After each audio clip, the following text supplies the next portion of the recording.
Hi everyone, you reached Chronicles of the Gray Hair Diva. If this is your first time, welcome. If not, welcome back. For all of you out there, hit that subscribe button and the notification bell so that every time I upload a video, you will be notified. Hit the like button, chat with me in the comments, and when I get an opportunity, I will chat back. And share my video with your friends and family so that they can come to my channel and get to know me also. I'm here with a video on Kevin Hunter. Kevin Hunter, Wendy Williams' ex-husband. I mean, are we going to have to say that Kevin Hunter has some redeeming qualities? Anyway, Kevin Hunter is pissed with the Wendy Williams production company, okay? The production company for the Wendy Williams show, which is Denmark Mercury. He's pissed because today, unfortunately, it's the end. It's the last day of the Wendy Williams show. It's the final episode. And he's saying, how could they do a final episode one without Wendy Williams? He said, what kind of shenanigans and nonsense is that? He also said that in the history of talk shows, never have they ever had a final episode and the person that hosted the show was not a part of the final episode ceremonies. Okay, so he's saying it doesn't make sense. He also said that Wendy and him used their blood, sweat, and tears to build that Wendy Williams show. They made Denmark Mercury and everybody involved tons of money on working on and producing the Wendy Williams show. And for that reason, not in many others, Wendy deserves a better send-off. So that's why he's pissed. But here's the thing. This is what I heard, and I could be dead wrong. I heard one, they did invite her. I heard that she did not want to come because this week, Sherry Shepherd is hosting the last week of the Wendy Williams show. And she did not want to have a final episode with Sherry Shepherd hosting, right? Wendy Williams looks at Sherry Shepherd as public enemy number one. And here's the thing. Have you ever heard that saying, the show must go on? Wendy Williams, unfortunately, whether it was due to her health, her mental state of being, or the divorce that she was going through at the time, Wendy Williams had not hosted her own show since 2020. So since 2020, they have been trying to scramble around and find fill-ins, guest hosts for the Wendy Williams show. So she has not sat in that purple chair in over 2 seasons. What do you want a production company to do? They have other people to answer to besides Wendy Williams. They have their advertisers. They have all of their people that supported the show based upon the fact that Wendy Williams was going to be sitting in that purple chair. If Denmark Mercury did not find someone else to fill the bill, they could have stand to lose millions and millions of dollars. And I do believe that they did lose a few millions of dollars because the advertisers, they paid based upon Wendy Williams sitting in that seat, not the many other people that they put in that chair. Now, granted, I heard that the ratings skyrocketed at some point as a result of some of these guest hosts that they had, but it's still not the point. The advertisers, they bought into it. They paid their money thinking that Wendy Williams was going to be sitting in that chair. So the show had to go on. They had to find somebody else to fill the chair and fill the stage, right?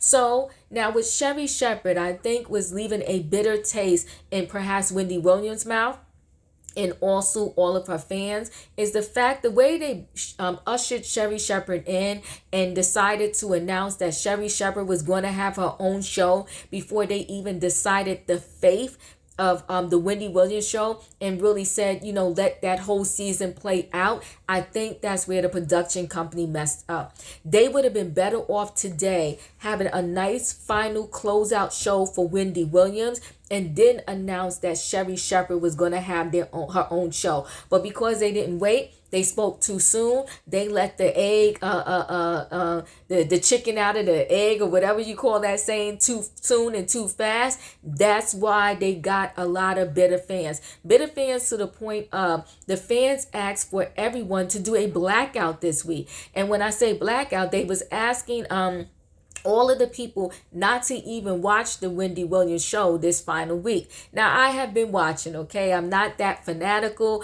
I get that people are upset, but we can't put this all on the production company's back, right? A lot of this Wendy Williams has to own herself.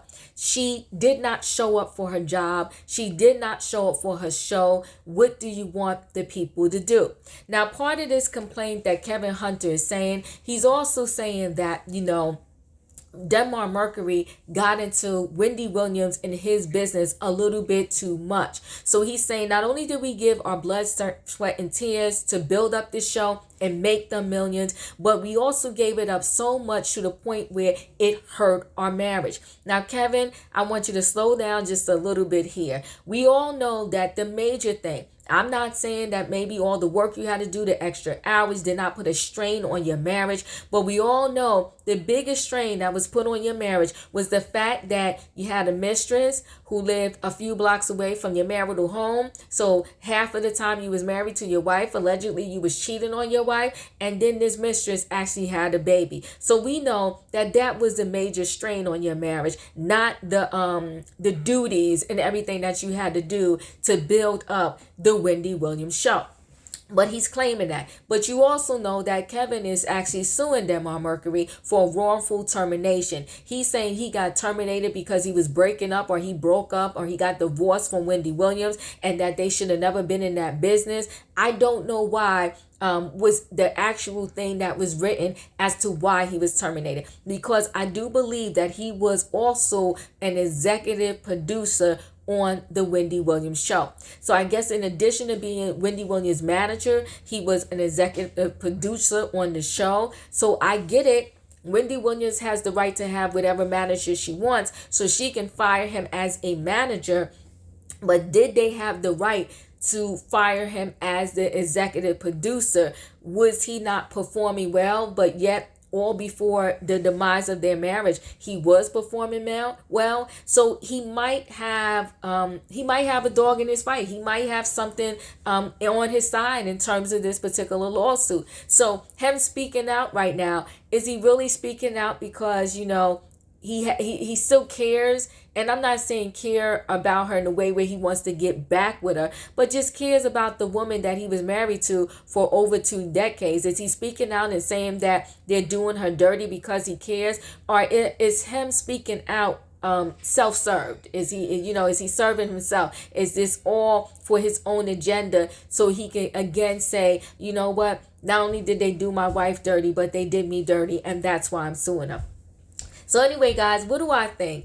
I think that, to be honest with you, Wendy Williams did not have the wherewithal, even if Sherry Shepherd wasn't hosting the final show, to actually physically come to the studio and do a final show. That is just my speculation and my thoughts. And why am I saying that? Because if you saw the interview that Wendy Williams did with Fat Joe, it was tragic. It was tragic, and I'll just leave it at that. So how do I think they could have did it? They could have did it where they sent her purple chair to her home and let her Skype in, okay? Do a WebEx and not speak to her the whole time via the WebEx, but they should have brought the very first guest that she ever had on the show. They should have brought that person into the actual studio, let that person speak. They should have put together a whole bunch of clips, put together a ton of clips where she be like, come out and she go, how you doing? And then bring someone who has been on her show the most. And the last person before she went on her hiatus, the last person that she was on her show, they should have brought that person too. And then every now and then, after they got the cue from the people that are in the house with her, like, is Wendy ready? We're just going to ask her this one question. Then they can ask Wendy the one question via the WebEx or the webcam or whatever. Ask her that question and that question only, or just, initially just say to Wendy, tell everybody how you doing. Do small little snippets of her. She would have been there. I think it could have been a partial, great final episode that it would have pleased the fans, because they would have got a little touch feel of Wendy, not her being in the studio, but a little something. And then, it might have pleased, Wendy Williams too. And then they could have also, if Sherry Shepherd hosting was a part of Wendy Williams' problem, they could have got another host for one day. I mean, Sherry Shepherd is about to have her own show. We're going to see her Monday through Friday. They could have paid her today, just a little bonus. Like, we know you were supposed to host, but we're going to peel back from you hosting this final show. Get Michael Rappaport. Let him host the final episode. Give Sherry still her pay. Have Wendy there and be done with it. So guys, let me know your thoughts. Do you think that Kevin Hunter has a point here? Do you think that he came out with his point? Is it self-serve, or did he come out with his point because he really does care about Wendy Williams? And I will be watching the show, and I'll come back if it's worth it and let you know my thoughts on how I felt they did the final episode. I'm giving a tribute to Wendy Williams. Thanks for watching, guys. Don't forget to hit the like button, and I'll see you on the next video.